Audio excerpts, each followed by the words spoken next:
Good morning, ladies and gentlemen. On behalf of the Board of Directors and the company, welcome to the 8th Annual General Meeting of Capital A Berhad. I'm Mariana, the MC for this meeting. Ladies and gentlemen, please allow me to introduce to you our directors who are present at this meeting. Dato Kamarudin bin Moranon, Non-Independent Executive Chairman. Tan Sri Anthony Francis Fernandez, Non-Independent Executive Director and Chief Executive Officer. Dato Abdulaziz bin Abu Bakar, Non-Independent Non-Executive Director. Dato Pham Lee Yi, Senior Independent Non-Executive Director. Dato Mohammed Qatar bin Merikan, Independent Non-Executive Director. Brigadier General Dato Fazila binti Abdullah, Independent Non-Executive Director. And lastly, Ms. Cynthia Gloria Lewis, our Company Secretary. I would like to also introduce to you our senior management team who are also present at this meeting. Ms. Taemon Hui, our Chief Financial Officer. Mr. Bo Lingam, our President, Aviation and Group CEO of AirAsia Aviation Group Limited. Mr. Mahesh Kumar, CEO of Asia Digital Engineering. Ms. Nadia Omar, CEO of AirAsia Move. Mr. Pete Charawongsak, CEO of Teleport. Ms. Catherine Goh, CEO of Santan. Ms. Irene Omar, CEO of BigPay and CEO of AirAsia Rewards. Ms. Joanna Ibrahim, our Chief Strategy Officer and Investor Relations, and Ms. Subhashini Shovadas, COO of AirAsia Brand Co. We also have representatives from Ernst & Young PLT and BDO PLT. Now, without further ado, let us proceed with the businesses before us. With that said, I hand over the meeting to Dato Chairman. Thank you, Marina. The Secretary has confirmed there is a quorum present, and I hereby call the meeting to order. Before we proceed with the meeting agenda, I wish to inform that pursuant to paragraph 8.29a, subsection 1 of the main market listing, requirements of Bursa Malaysia Securities Berhad, all resolutions set out in the notice of the 8th AGM dated 30th April 2025 will be put to vote by way of poll. The company will conduct the polling electronically. For your information, we have appointed 8Pro Corporate Services Sdn Berhad as the independent scrutinizers and our share registrar, Tricor Investor and Issuing House Services Sdn Berhad as the administrator for the poll. The scrutinizers will verify the results of the poll. We shall carry out the voting on the resolution by way of a poll after we have dealt with the question and answer session for the agenda.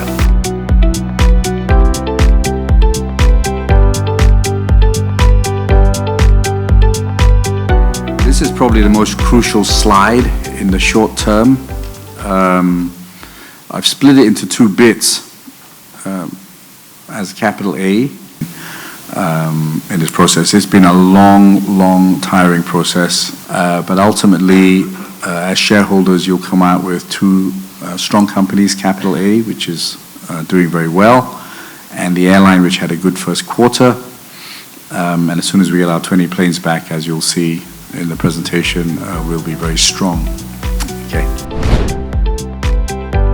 The first thing is that Move remains active in Philippines, and our platform is operational and bookings are happening. Number two is, we reiterate that no ticket was purchased as those alleged excessive fares. Three is, the listing price challenge that we faced to our consolidators was also faced by other major OTAs, and this has been brought to the CAB's notice. CAB is listening to all sides and helping evaluate the situation, and we are working with DIT, Department of Tourism, as well as CAB to give us as OTAs guidance. Online sales and digital sales is an evolving category, and as things evolve, guidances will improve as well, and we welcome that. The hearing is ongoing, so I can't comment on what the outcome is. Move has fully cooperated with CAB on the matter. The first is whether our losses were transitional or structural in nature given our growth and our EBITDA performance. The answer is that it was very transitional in nature. We inducted 3 freighter aircraft last year, and the operational startup costs of that were about 23 million ringgit for the year. So you can see that that entirely covers the loss that was reported in 2024. In addition, the profit after tax also includes interest expense, which is, as you've heard earlier from Tony, we borrowed at a very high interest to fund our growth. And so some of that interest is both cash and non-cash, but we book it all. And so some of that reflects in the profit after tax position in 2024. In fact, in the fourth quarter of 2024, we turned a profit on our freighter segment as well, posting about 1 million ringgit. So net-net, we believe this is transitional in nature, and you should see improved performance going forward. On the second question about our market share, it's a very huge segment. Air cargo is about $200 billion of addressable market. So depending on how you measure it, it depends on what your market share is. But needless to say, in Southeast Asia, based on World ACD, which is a third-party reference that covers about 80% of all air cargo tonnage reported globally, we are in Southeast Asia 10% today, which is market leading, and 3% in the wider APAC market. On the third question regarding how much of Teleport's growth is dependent on AirAsia's network, the answer is we did generate 53% of our revenue outside of AirAsia's network in the fourth quarter of 2024, and that was 40% for the whole year of 2024. But this is really a strategy to be seen in the wider context that we benefit substantially from AirAsia's network.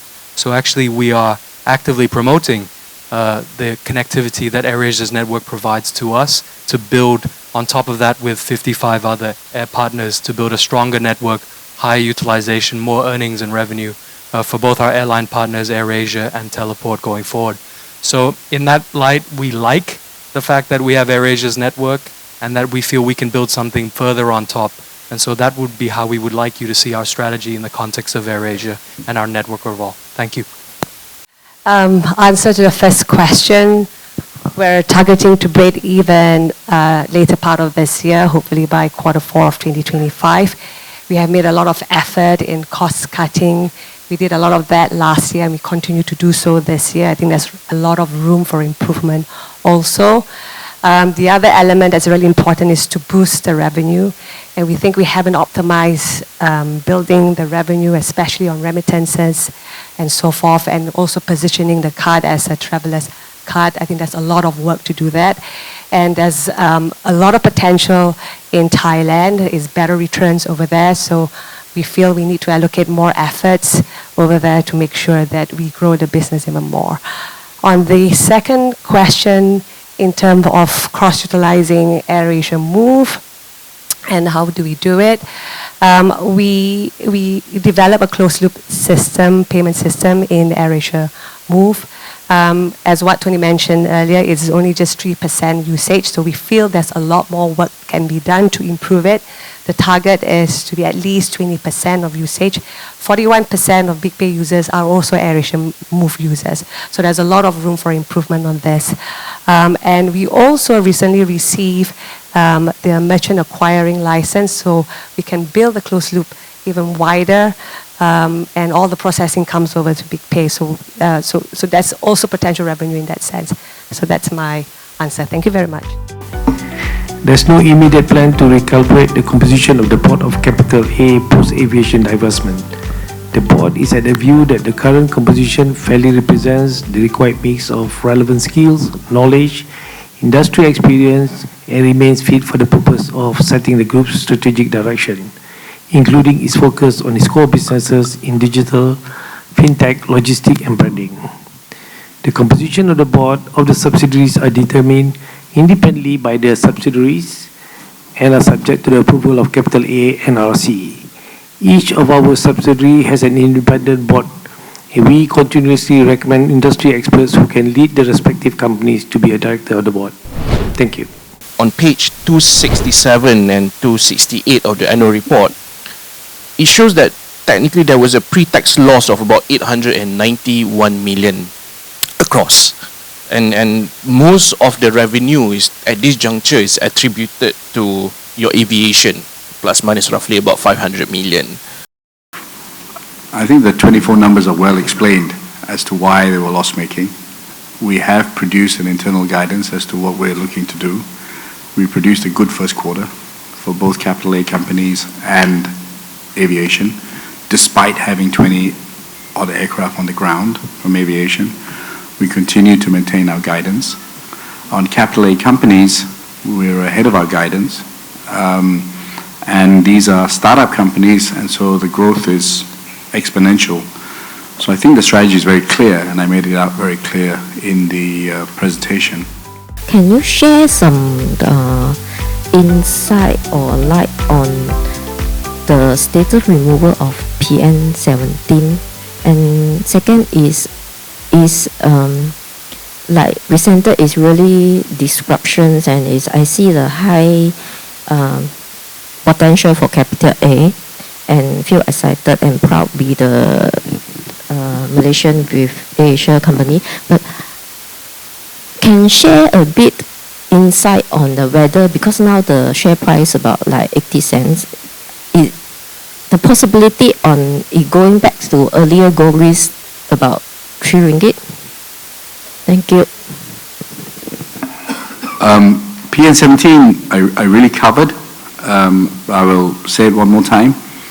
Dispose of aviation, 3 things to dispose, 1 billion, Thai Stock Exchange to approve, and 5 consent letters. Once we dispose of aviation, we go to the courts to get capital reduction on capital A, and then Bursa Malaysia will look for 2 quarters of profit, which we already have, 4th and 1st. Provided they accept 4th and 1st, they might ask for the 2nd quarter because we might slip, but I hope we can persuade them. So the one that I'm working hardest on is Thai SEC. The rest I think is in order, and I think we'll get there. So that's PN17. I can't predict the share price. Our job, and I'm happy that you're excited by the, hopefully the share price, not the cap. And I think there's a lot of value. We have a cloud over us, which is PN17. That's the first cloud. The second cloud it's confusing, right? One set of numbers, different set of numbers, etc. So once this all clears up and we're out of PN17 and people can begin to understand, and it's encouraging that you see the value in the capital A companies, I think if we continue to deliver what we do, there's every chance that we can go back to that share price, right? But let's get out of PN17 first. Can you roughly give a gross estimation, like if rated from 1 to 10 about removing the crowd? I mean, how confident are you on the 1 to 10 for what? On the removal of the crowd? Oh, 1 to 10. Oh, wow. Wow. A cloud will go when the cloud will go. Yeah. So maybe can give some. Okay, 1 to 10. Wow, that's an interesting question. 1 to 10. There's a lot of clouds. Move has a big cloud, thunderstorm. But let's look at the capital A cloud. 8. Okay. Thank you. 8. Thank you very much. Manhui would put it at 3, but I'm at 8, right? Trust me, I'm the CEO. Okay? All right. Okay, thank you very much.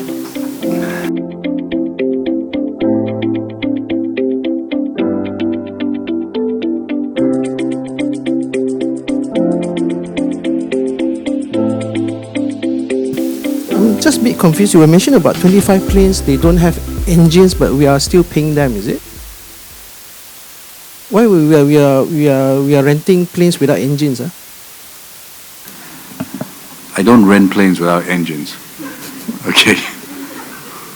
Engines have to be serviced. Okay. And unfortunately, GE has taken a long time to service those engines because after COVID, they released a lot of people and they just can't do it in the same speed. It's not in anything, but we are asking for compensation. We're in the midst of discussing compensation, but we're talking about 2 different parties. The lessor wants to be paid, whether we fly the plane or not, right? And we are also trying to negotiate on some points there, but we don't have a strong case. That's, we pay whether we fly or not.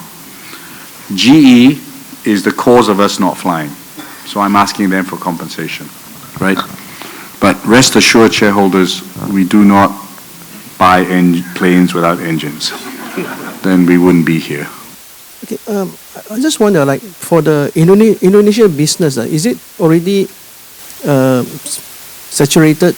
Like perhaps like Philippines, doesn't seem that we are spending that much, even though it's an island nation.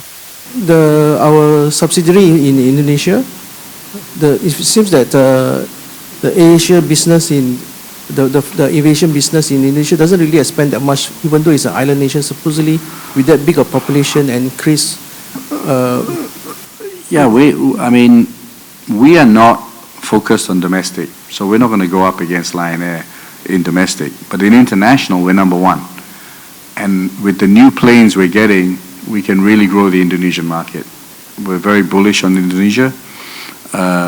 Unfortunately, most of our grounded planes, as a percentage, have been affected in Indonesia, but our business is very strong. Bo, you want to make a comment, since everyone else has? For anyone who doesn't know, if you use Ask Bo, this is Bo. The business in Indonesia is very robust. We have 5 planes on the ground. Hopefully in the next 3 months the planes come out of the hangar and be able to fly. So we are very bullish on Indonesia and Philippines, as you mentioned, whether it's an island nation or not, because especially in Philippines we fly a lot of domestic and also international, Japan, Korea, Taiwan, soon Macau as well. Okay, and with the new planes, there'll be a lot more exciting routes that we will be exploring.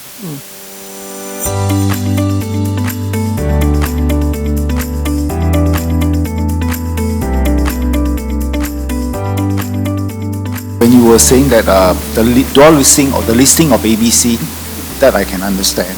But the dual listing of Capital A, are you going to do with the whole Capital A dual listed in Hong Kong, or when you mention individual equity raising, what does it mean? Okay, yeah. What does it mean by, equity raising for each individual company? Okay, because I'm a layman, I'm so sorry. Yeah, no.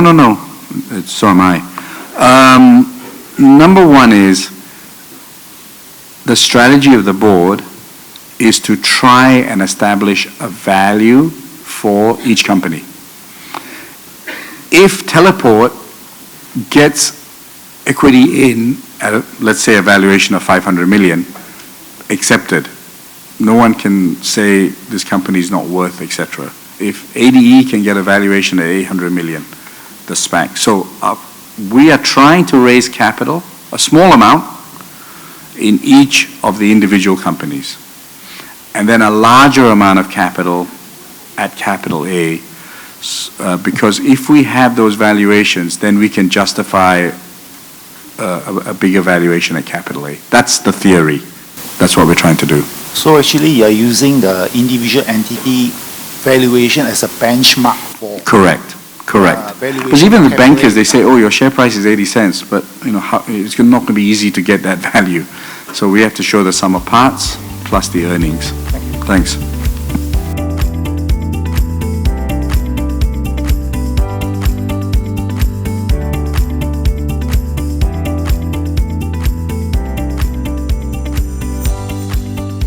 There are 3 questions. I will come to the first one, is the most famous question. Because during the AGM, I see the crowd is very less. So I keep pulling people over. And I tell them one thing. This will be the last AGM. Cap Air will hold the world best low-cost airline. And this is the last chance for Tony to give us a free flight, if he want to. So this will be, I think this is the most famous question in every AGM. And I believe Tony, as a bold man, will do it. Okay. Ask Bo. Because Bo will do it on next AGM called AirAsia Aviation Group. But in Capital A, Berhad, this is your last chance. Last chance. You have to grab the chance, Tony. Last chance. Tony, grab the chance. Ernst & Young, what do you say? Will you qualify my accounts if I give a free ticket? We wait and see. Wait and see. Never mind. Our load factor is Don't rush. 84. All We good have things come. 16% free flight on the flight. Okay. Enough. Maybe we'll wait for the cloud to go away. Okay, back to a serious question. Okay. Actually, what keep you awake at night for the SEC also stand for me. So can you, I know that you cannot share a plan B or C, but can you share with us more color? Actually, what is the roadblock from the SEC? Can I? Huh? Okay, partially. Actually, I don't know what that means, partially, because I always just say everything. I'll try kinda partially. I think they are worried that the Thai public shareholders might have a new controlling shareholder. BDO has given its consent to act as auditors of the company. If the proposed resolution is carried, BDO will be appointed as the external auditors of the company for the financial year ending 31st December 2025 and to hold office until the conclusion of the next AGM at a remuneration to be determined by the Board of Directors. The details are disclosed in explanatory note D of the notice of the meeting. The company's outgoing auditor, Mr. Ernst & Young PLC, has been the company auditor since incorporation and was reappointed as auditors of the company last AGM in 2024. The appointment would lapse at the conclusion of this meeting. On behalf of the board and the company, I thank them for the valuable services rendered throughout the company's journey since incorporation. I shall now put Auditor Resolution 5 to the meeting for consideration. Okay, thank you.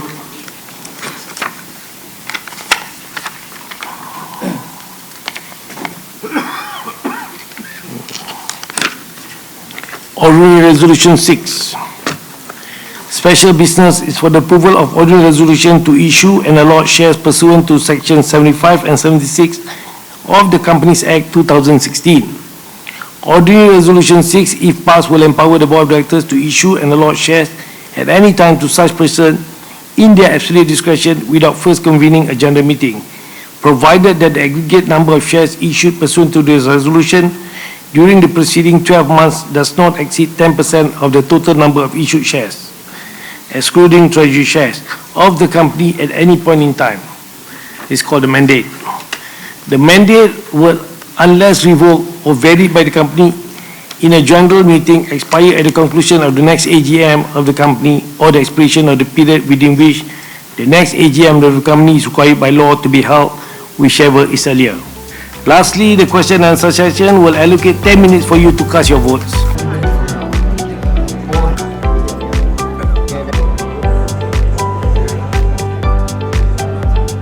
I'm going to read out the poll, whether you're still sitting down or standing up. It doesn't matter, right? Okay. Okay, the result of the poll is ready and the meeting shall resume now that the declaration of the poll result. The result of the poll is projected on the screen. I hereby declare all resolutions as tabled in today's agenda all carried. Thank you very much. I shall now declare the meeting closed. On behalf of the board, I would like to thank you for your attendance today and cordially invite you for lunch, which is served at the foyer area and next room.